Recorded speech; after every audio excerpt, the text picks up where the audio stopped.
అందరికీ నమస్తే. మనం ఈ మున్సిపల్ ఎలక్షన్స్ రిజల్ట్స్తోన ఎన్ని ఓట్ల పర్సెంటేజ్ వచ్చింది, ఎన్ని సీట్లు వచ్చినాయి, ఎన్ని ఓట్లు వచ్చినాయి, లేకపోతే ఏమైందని అది చూస్తున్నాం గానీ, ఒక విషయాన్ని మర్చిపోతున్నాం. ఆ విషయాన్ని గుర్తు చేద్దామని నేను ఈ వీడియో చేస్తున్నా. రేవంత్ రెడ్డి పోతున్న దారి, లేకపోతే ఆయన బీఆర్ఎస్ లీడర్ల మీద చేస్తున్న ఆరోపణలు, అవినీతి ఆరోపణలు, రకరకాల కేసులు, హడావిడి ఎలక్షన్ వచ్చినప్పుడే హడావిడి చేస్తున్నారు కదా! దాన్ని జనం లైట్ తీసుకుంటున్నారు. జనం పట్టించుకుంటలేరు. రేవంత్ రెడ్డి వాళ్ళు కేసీఆర్ నోటీసులు ఇచ్చినా, కేటీఆర్ నోటీసులు ఇచ్చినా, హరీష్ రావుకు నోటీసులు ఇచ్చినా ఇదంతా పొలిటికల్ రాజకీయ ఆటనే. పొలిటికల్ గేమ్ తప్ప దీనిలో నిజం ఉంది అని జనం ఎవరు నమ్ముతున్నట్టుగా కనిపిస్తలేదు. ఒకవేళ రేవంత్ రెడ్డి చేస్తున్న హడావిడి, ఈ కేసులు, ఈ విచారణలు ఇదంతా జనం నిజం అని నమ్మితే బీఆర్ఎస్కు ఇన్ని ఓట్లు రాకూడదు. ఎక్కడ ప్రభావం చూపలే. నేను అన్ని విషయాలు చెప్తా. అసలు ఏం జరుగుతుంది, ఎలక్షన్ వచ్చిన ప్రతిసారి ఏం హడావిడి నడుస్తుంది తెలంగాణలో. అంతకన్నా ముందు సబ్స్క్రైబ్ చేయండి, షేర్ చేయండి, వాస్తవాలు మాట్లాడదాం, జనాలకు నిజాలు చెప్పే ప్రయత్నం చేద్దాం. మీరైతే వార్తను అందరికి షేర్ చేయండి. ఏమైంది కరెక్ట్గా చూడండి. మీరు ఏ ఎలక్షన్ వచ్చినా సరే, ఎలక్షన్ వచ్చిందంటే చాలు కేసులు హడావిడి స్టార్ట్ అవుతుంది. విచారణకు పిలుస్తారు, విచారణ అంటారు. ఇక పేపర్లో వరుసగా వార్తలు వస్తూ ఉంటాయి. ఇంకా ఈరోజే అరెస్ట్ అంటారు, ఇప్పుడే అరెస్ట్ అంటారు, ఇంకా రాడేమో అంటారు, లేడేమో అంటారు, ఇంకా బీఆర్ఎస్ అయిపోయింది అంటారు, ఇంకా బీఆర్ఎస్ ఎక్కడిది అంటారు. ఇవన్నీ ప్రతిసారి ఎలక్షన్. మనం సర్పంచ్ ఎలక్షన్స్ ముందర చూసినాం, తర్వాత ఇప్పుడు మున్సిపల్ ఎలక్షన్స్ ముందర చూసినాం, మధ్యలో జూబ్లీహిల్స్ ఎలక్షన్స్ అప్పుడు కూడా చూసినాం. ఏ ఎలక్షన్ వచ్చినా సరే అది కామన్. ఇప్పుడు మీకు అవన్నీ గుర్తున్నవి లేదు కానీ ముందు మున్సిపల్ ఎలక్షన్స్ గుర్తు చేస్తా. మున్సిపల్ ఎలక్షన్స్ కరెక్ట్గా నామినేషన్స్కు 2 రోజుల ముందల, 2-3 రోజుల ముందల హరీష్ రావుకు నోటీస్ ఇచ్చారు, విచారణ పిలిచారు, ఫోన్ ట్యాపింగ్ అని. తర్వాత కేటీఆర్ నోటీస్ ఇచ్చారు, ఒకరోజు గ్యాప్లా కేటీఆర్ పిలిచారు. కరెక్ట్గా నామినేషన్స్ చివరి రోజు కేసీఆర్ రావాలి విచారణకి. కేసీఆర్ రావాలి కానీ కేసీఆర్ నేను రాను అని చెప్తే మరుసటి రోజు పిలిచిన వాళ్ళు ఎమ్మడే తప్పిపోయినట్లుగానే ఏదో అయిపోయాయి, ఇంకా ఈరోజే లాస్ట్ అన్నట్టుగా వరుసగా కరెక్ట్గా నామినేషన్స్ ఇంకా 2 రోజుల ముందే అయిపోతుంది అనగా నుంచి స్టార్ట్ చేస్తే పేపర్లో వార్తలు వస్తూనే ఉంటాయి. ఇంకా ఫోన్ ట్యాపింగ్ అంటారు, కేసీఆర్ అరెస్ట్ చేసిన అంటారు, కేటీఆర్ని అరెస్ట్ చేస్తారంటారు, ఇక హరీష్ రావుని అరెస్ట్ చేస్తారంటారు. ఇది సర్పంచ్ ఎలక్షన్స్ అప్పుడు చూసినాం, జూబ్లీహిల్స్ ఎలక్షన్ బై ఎలక్షన్ అప్పుడు చూసినాం, మున్సిపల్ ఎలక్షన్ అప్పుడు కూడా చూసినాం. తర్వాత ఎందుకు చేస్తారు ఈ హడావిడి అంత అంటే, జనాలు వీళ్ళు కేసులో ఇరుక్కున్నారు, వీళ్ళంతా కేసుల పాలైనని జనం వెళ్ళిపోవాలి వీళ్ళ దగ్గర నుంచి. అంటే బీఆర్ఎస్కు ఓట్లు లేదు జనం. జనాలలో ఒక పెద్ద చర్చ జరగాలనేది government plan, Revanth Reddy plan. ఇదంతా గవర్నమెంట్ అంటే మళ్ళీ మినిస్టర్లు వాళ్ళంతా డిఫర్ అవుతారు దీంతోన. ఎందుకంటే ఆధారం లేకుండా ఏం లేకుండా ఉత్త పొలిటికల్ కేసులు, ఇదంతా బూమ్రంగ్ అవుతుంది కాంగ్రెస్కి. ఒక్క దాంట్లో కూడా వీళ్ళు సాక్ష్యం పుట్టలేకపోయారు కదా, సాక్ష్యం దొరకలేదు ఇప్పటివరకు.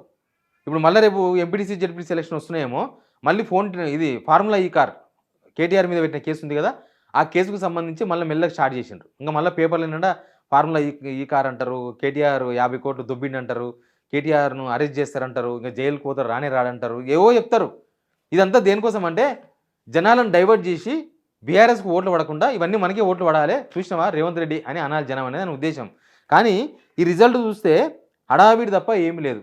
జనం నమ్ముతలేరు రేవంత్ రెడ్డి చెప్పే విషయాలను. ఇప్పుడు ప్రధాన ప్రతిపక్షానికి బీఆర్ఎస్కు ఇవ్వాల్సిన గౌరవం ఇచ్చేసారు కదా జనం. ఆల్మోస్ట్ 32% ఓట్లు వచ్చినాయి అంటే నాటి జోక్ ప్రధాన ప్రతిపక్షానికి, అది కూడా 2 సంవత్సరాల గవర్నమెంట్లో. కాబట్టి వీళ్ళు చేసిన హడావిడిని జనం పట్టించుకుంటలేరు. ఇది గవర్నమెంట్ గమనించాలి. మీరు కేవలం రాజకీయాల కోసమే హడావిడి చేస్తున్నారు. ఆ బీజేపీలు అంటూ ఉంటారు, ఎప్పుడు అరెస్ట్ చేస్తున్నావు, అరెస్ట్ చేస్తావా నిన్న మనం చూడలేదా మనం, నీకు దమ్ముందా కేటీఆర్ను కేసీని అరెస్ట్ చేస్తావా చేయవా అని కిషన్ రెడ్డి సవాల్ విసురుతాడు. మీకు అప్పగించిన సిబిఐకి మీరు అరెస్ట్ చేయాలని చెప్పి రేవంత్ సవాల్ విసురుతాడు. ఇదంతా జనాలను డైవర్ట్ చేయనికినే. కానీ జనం సీరియస్గా తీసుకుంటలేరు. ఒకవేళ జనము అవినీతినే లేదా అవినీతి ఆరోపణలనే వాళ్ళు సీరియస్గా తీసుకుంటే అసలు రేవంత్ రెడ్డి ముఖ్యమంత్రిని భరించలేరు. రేవంత్ రెడ్డి మీద 82 కేసులు, హైయెస్ట్ కేసులు తెలంగాణలో, దేశంలో అన్ని క్రిమినల్ కేసులే. ల్యాండ్ కబ్జా కేసులు, బెదిరించిన కేసులు, దొంగతనంగా ఏమో కేసులు, ఇవే కేసులు కదా. అయితే వీళ్ళు మనకు మున్సిపల్ ఎలక్షన్స్లో చదువుకున్న వాళ్ళే ఓటర్లు ఆల్మోస్ట్ 90% ఇంతో అంతో చదువుకున్న వాళ్ళే కదా. అంటే చదువుకున్న వాళ్ళే నమ్మలేదు, చదువుకున్న వాళ్ళు ఎవరు నమ్ముతలేరు రేవంత్ రెడ్డి చేస్తున్న హడావిడిని.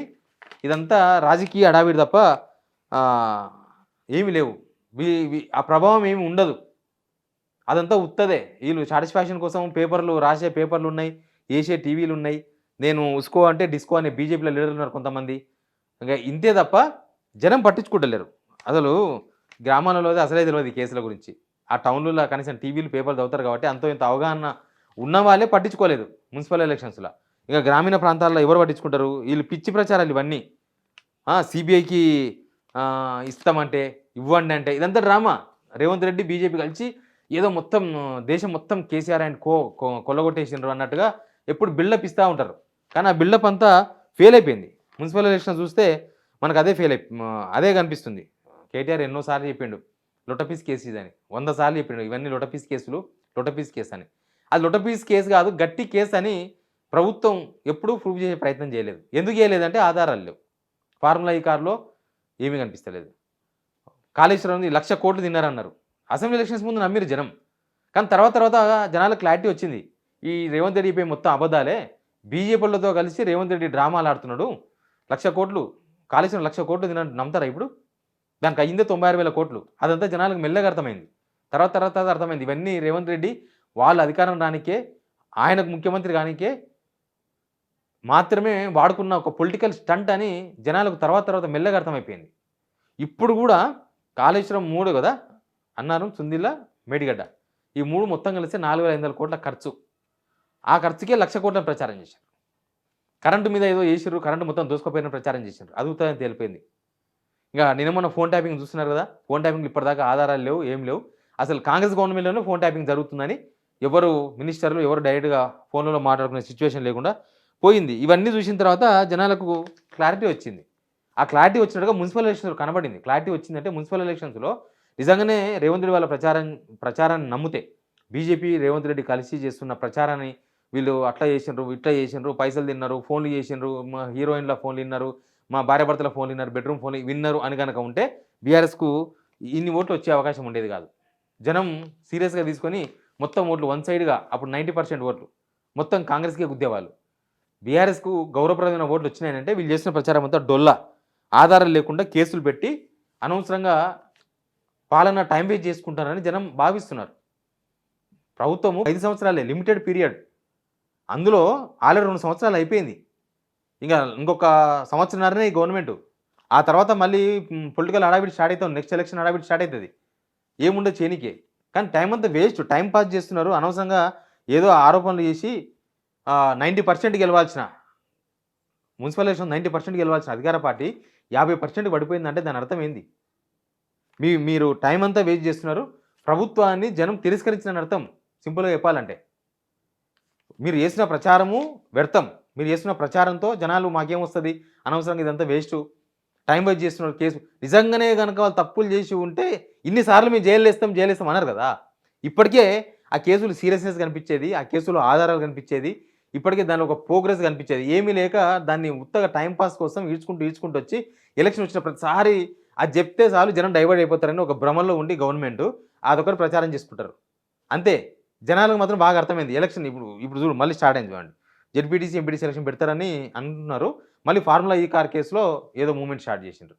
ఇక కరెక్ట్గా నామినేషన్స్ రోజో లేకపోతే పోలింగ్ రోజో మళ్ళీ విచారణని పిలుస్తారు కేటీఆర్ని. ఇదే జరుగుతుంది. కానీ జనం నమ్ముతలేరన్న విషయం గవర్నమెంట్ గ్రహించాలి. మీరు 2 సంవత్సరాలకి ఇట్టుంటే రేపు ఇంకొక 3 సంవత్సరాల ఎలక్షన్ గవర్నమెంట్ ఉంచాలా తీసేయాలా అంటే అసలు జనం చాలా తీక్షణంగా స్పందించే వాతావరణం కనిపిస్తుంది. మీరు చేస్తున్నంత కూడా పొలిటికల్ ప్రచారం తప్ప దీనిలో వాస్తవం ఏమాత్రం మీరు ఎస్టాబ్లిష్ చేయలేకపోతున్నారు. మీరు వాస్తవాలను ఎస్టాబ్లిష్ చేస్తే జనం ఇంకోళ్ళకి ఆలోచించే అవకాశం ఉంటుంది. మీరు వాస్తవాలను ఎస్టాబ్లిష్ చేస్తలేరు. ఎంతసేపటికి మీరు ఆడిన అబద్ధాలను ఈ నిజాలను నమ్మించే ప్రయత్నంలో భాగంగా ఈ విచారణ కమిషన్లు వేసి విచారణని హడావిడి చేసి పేపర్లు టీవీలో రాపిచ్చేసి ఎలక్షన్స్ ముందర ఏదో జోరు పెంచి ఎలక్షన్ ముందర ఏదో అయిపోయింది ఇక వీళ్ళు అరెస్ట్ అవుతారు వాళ్ళు అరెస్ట్ అవుతారని చెప్పుకొని ఫైనల్గా ఏమీ జరగదు అనేది జనాలకు క్లారిటీ వచ్చేసింది. అందుకే ఇదంతా ప్రభుత్వం గ్రహించాలి. మీరు చేసిన ప్రచారాన్ని జనం నమ్ముతలేరు. అవినీతి ఆరోపణలు అవి ఉత్తవే, మీరంతా రాజకీయాల కోసం మాట్లాడుతున్నారని జనం నమ్ముతున్నారు. కాబట్టి మున్సిపల్ ఎలక్షన్స్లో వాళ్ళకి 32% వచ్చినట్టుగా అర్థమవుతుంది బేస్ చూస్తే. మీరేమనుకుంటున్నారో కామెంట్ బాక్స్లో చెప్పండి. Please subscribe.